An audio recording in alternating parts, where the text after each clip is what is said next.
गुरु साक्षात् परब्रह्म तस्मै श्री गुरुवे नमः। अखंडमंडलाकारं व्याप्तं येन चराचरं तत्पदं दर्शितं येन तस्मै श्री गुरुवे नमः।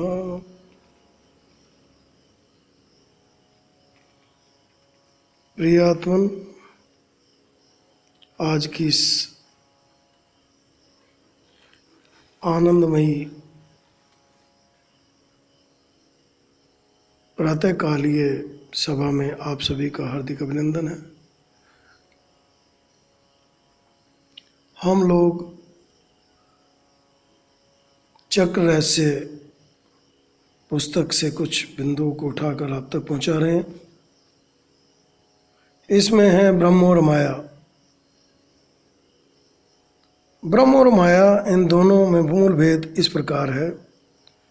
ब्रह्म निर्गुण निराकार, माया सगुण साकार। ब्रह्म अनादि एवं निर्विकार है तथा माया विकार युक्त है। ब्रह्म नामातीत होते हुए भी उसके अनेक नाम रूप हैं, जैसे निजानंद, अच्युत, अनंत, नाद रूप, ज्योति रूप, चैतन्य रूप, सत्ता रूप, साक्षी रूप आदि आदि। माया को दृश्य सोपाधि, मिथ्या परिमेय, विनाशी तथा सगुण बताया है और ब्रह्म को अदृश्य निरूपाधि, सत अपरिमेय। अविनाशी तथा निर्गुण माया पांच भौतिक हैं और ब्रह्म शाश्वत माया असार है। और ब्रह्म सार माया क्षणिक है और ब्रह्म नृत्य है। माया मूलतः ब्रह्म में पूर्णतः अंतरस्थ निर्गुण थी। ब्रह्म से वह समुद्भूत होकर सगुण बनी।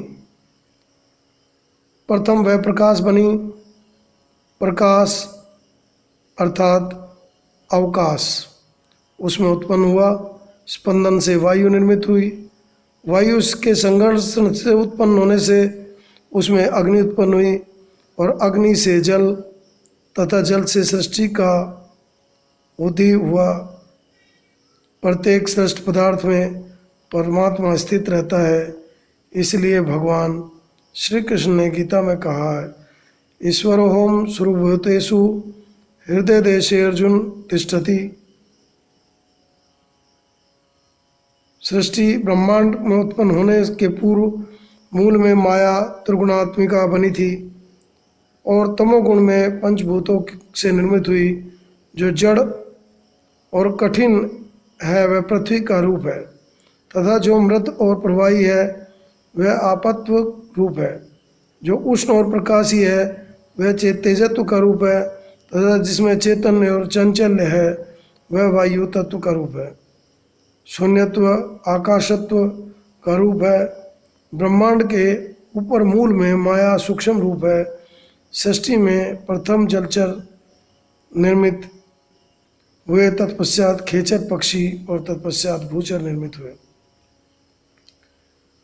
मनुष्य देह चतुर्विध है, स्थूल, सूक्ष्म, कारण और महाकारण। यह शरीर स्थूल है। मनुष्य की वासना, कामना और कल्पना सूक्ष्म देह की है। बुद्धि कारण देह और महावाक्य का ज्ञान महाकारण देह है। महावाक्य यानी जीवात्मा परमात्मा का अंश है। इस विषय पर चारों वेदों में मतैक्यता है। ऋग्वेद कहता है अहम ब्रह्मास्मि, यजुर्वेद कहता है सोहम, सामवेद कहता तत्वमसि और अथर्ववेद कहता प्रज्ञानम ब्रह्म।